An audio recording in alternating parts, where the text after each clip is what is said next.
start the topic sphere of position, which is a part of logical reasoning. Sphere of opposition. So before starting the main topic sphere of position, we should know what is proposition, because in sphere of opposition we will be studying about proposition. तो हमें पता होना जरूरी है कि proposition होती क्या है, ठीक है? So proposition basically क्या होगा, आपने स्टडी किया होगा इंग्लिश में या फिर सेंटेंसेस के बारे में आपने सुना होगा. सो सेंटेंसेस को हम लॉजिकल रीजनिंग में प्रीपोजिशन बोलते हैं, ठीक है? For example if we say all man are mortal, all man are mortal, so this is a sentence. अगर इसको हम इंग्लिश में बोलें तो अगर लॉजिकल रीजनिंग में इसी को हम प्रीपोजिशन बोलेंगे. सो इसमें एक स्ट्रक्चर होती है.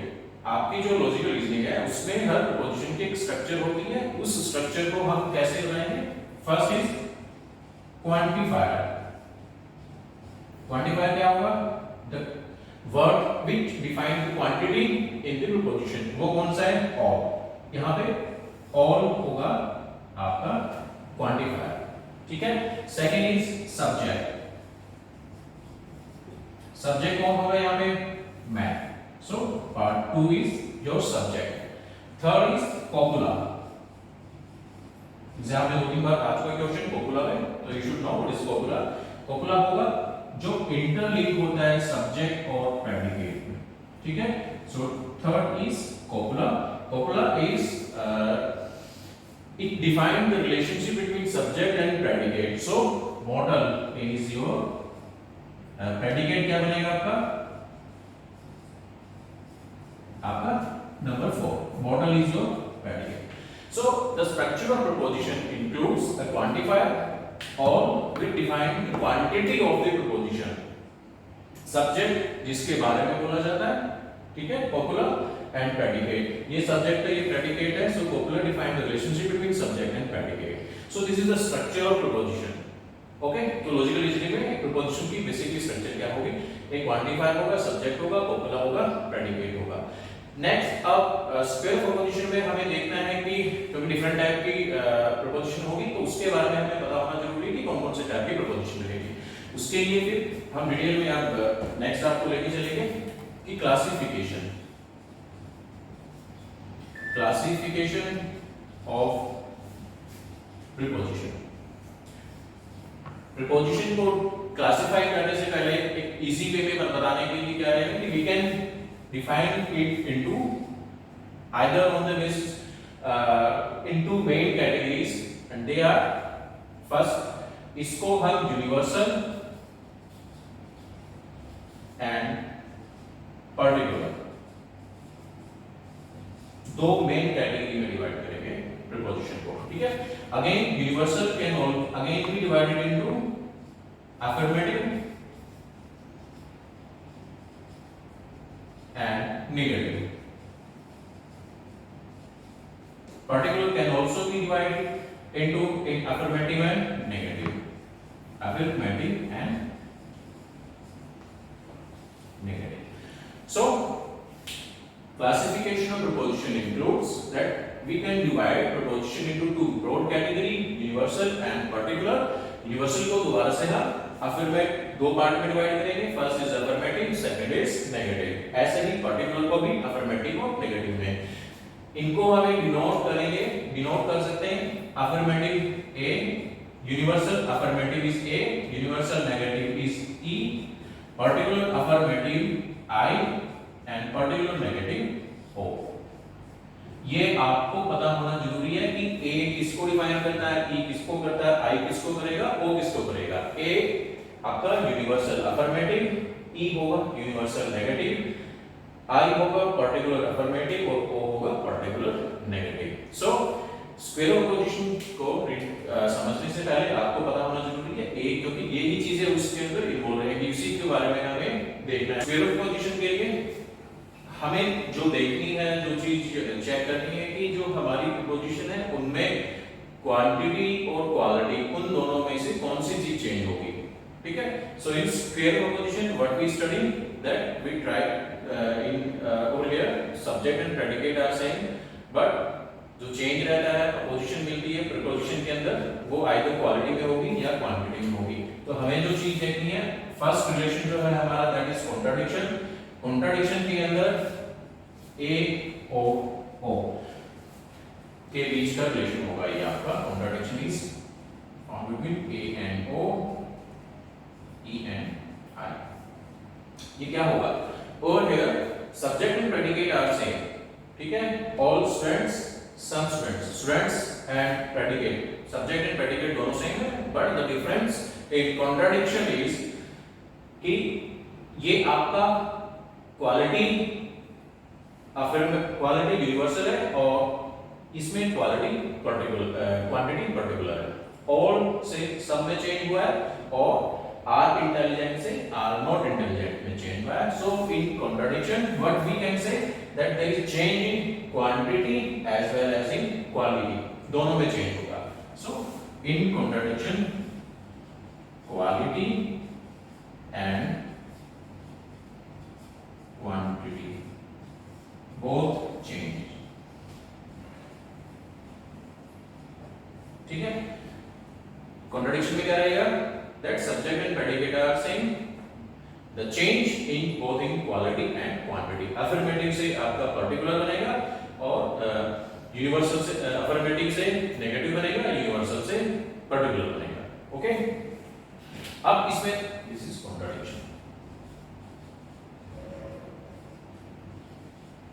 a and I, o, e and I। इसमें अब ट्रूथ वैल्यू को हमें देखना है कि अगर हमारा a ट्रू है, अब यूजीसी नेट में जो क्वेश्चन आपसे पूछे जाएंगे वो डायरेक्ट क्वेश्चन नहीं होंगे कि a और o के बीच में रिलेशन क्या रहेगा, e एंड I के बीच में क्या होगा, इतने क्वेश्चन डायरेक्ट नहीं आएंगे। उनसे उनमें पूछा जाएगा कि if this is true what is the truth value of this.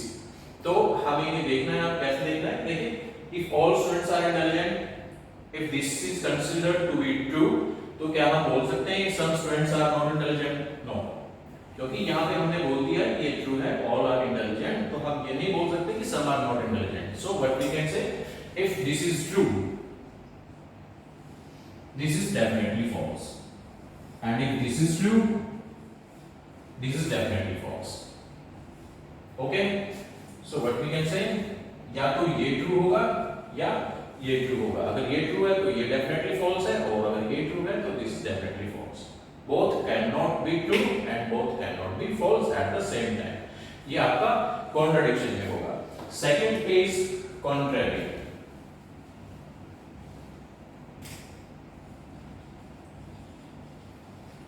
Contrary relationship exists between A and E। आप देखिए इसमें क्या है, आप जैसा कि देखिए both are universal in nature, so in contrary subject and predicate are same, but one is both are universal in nature, but one is affirmative and another is negative, okay। contrary में क्या होगा कि दोनों के दोनों universal होंगे nature में, एक अफर्मेटिव है दूसरा नेगेटिव है, ये आपका कॉन्ट्ररी रिलेशन होगा, क्लियर।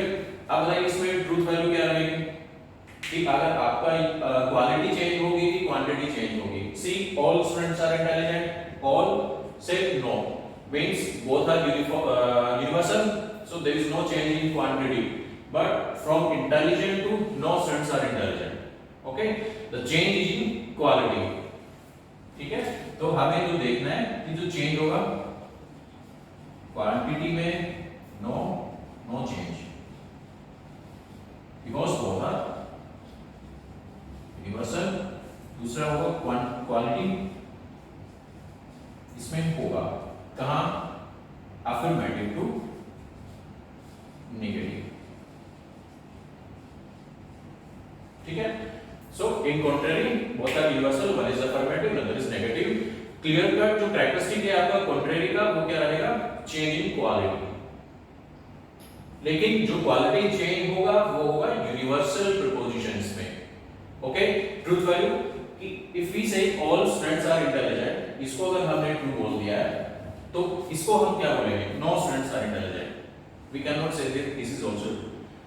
तो इन दोनों को हम एक साथ में both can not be true at the same time, या तो ये ट्रू होगा या ये ट्रू होगा, ठीक है, क्योंकि कोई भी दो चीजें यूनिवर्सल नहीं हो सकती। जैसे क्लास में अगर बच्चे हैं, there are 40 students in the class, हम ये नहीं बोल सकते कि all students are boys, no students are boys, या तो बॉयज हैं या वो बॉयज नहीं है, ठीक है। सो this is contrary. Next is, अच्छा इसमें बताएंगे कैसे कि both cannot be true, both can't be true at same time, okay. अगर एक ट्रू है तो दूसरा डेफिनेटली फॉल्स रहेगा, और फर्स्ट फॉल्स है तो दूसरा ट्रू भी हो सकता है और फॉल्स भी हो सकता है। both cannot be true but both can be false at the same time। Question में पूछा जाएगा कि if all students are intelligent then no students are intelligent is ये ट्रू आपका A अगर ट्रू है तो E की सिचुएशन क्या होगी, पोजीशन क्या रहेगी। So if one is true मतलब can not be true, that is definitely false, और अगर एक फॉल्स है तो दूसरा अनडिटरमाइंड हो जाएगा, वो ट्रू भी हो सकता है फॉल्स भी हो सकता है। नेक्स्ट क्वेश्चन इज सब कॉन्ट्ररी, यहां पर सब कॉन्ट्ररी में आएगा।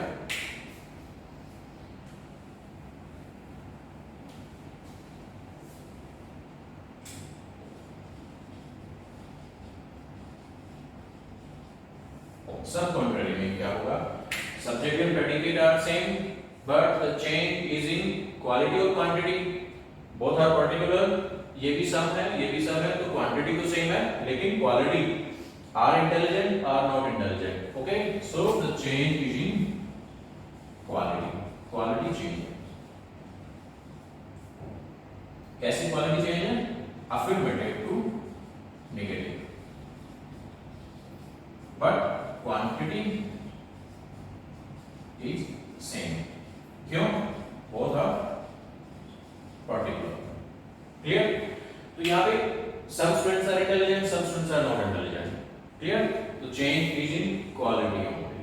अब ट्रूथ वैल्यू को बताइए, दोनों में दोनों ट्रू होंगे, हो सकते हैं कि some students are boys, some students are not boys, obviously class में गर्ल्स भी होंगे बॉयज भी होंगे, तो we can say some students are boys, some students are not boys, ठीक है। both can be true, some students are intelligent, some students are not intelligent, yes generally class में ऐसा ही होता है, कुछ बच्चे इंटेलिजेंट होते हैं कुछ नहीं होते, so both can be true at the same time, but can we say that both be false at the same time? नहीं, दोनों false नहीं हो सकते, या तो ये true होगा ही होगा या ये होगा, दोनों के दोनों या तो ये false होगा या ये होगा, but both cannot be false at the same time, ठीक है। so over here what we can say, if this is true तो ये क्या रहेगा, can both be true, yes both can be true but both cannot be false at the same time, clear। so next relation is subalternation। subalternation जो relation रहेगा वो आपका